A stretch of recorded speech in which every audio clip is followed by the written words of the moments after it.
Let's create a Jibbitz design today. We will start by making the base and then creating the charm and adding both together and grouping them. First, create a new Tinkercad 3D design project. Click on the title and rename to Jibbitz-your name. Next, bring out a cylinder to the work plane and change the dimensions as such. You might need to zoom in for this. 15 by 15. And for the height, we are going to use 3. So it's going to be a very flat piece, which is the bottommost part of our base layer. Next, click onto the work plane tool and click onto the top of this bottom layer. Next, bring out a cylinder on top and change the dimensions as such. 8 by 8 by 10. This is the middle layer of our base shape. Next, click onto the work plane tool again and click onto the top of this middle layer. Now add another cylinder on top and change the dimensions as such. 15 by 15 by 5. So this is going to be a very small Jibbitz base. Once done, click onto your work plane tool again and right now click onto the original work plane at the bottom. Next, we're going to align all these shapes that make up our base.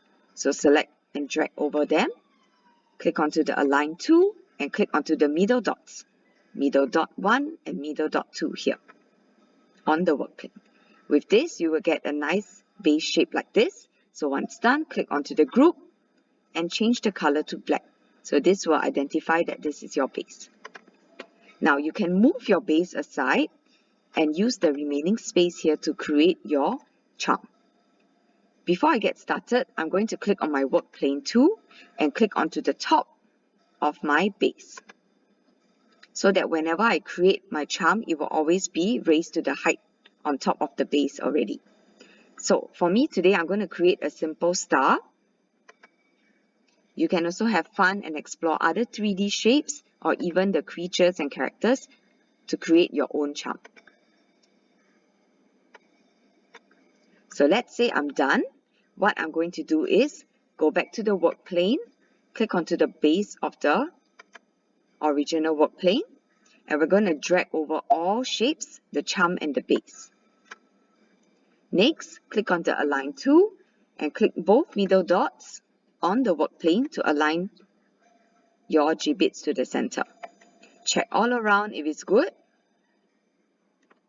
If not, you may have to manually align some parts together.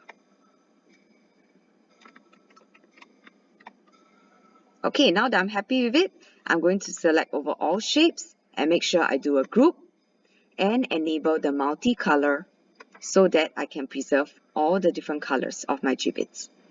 Now we're done. You can go ahead to export and then save your work and move over to Sketchfab to render.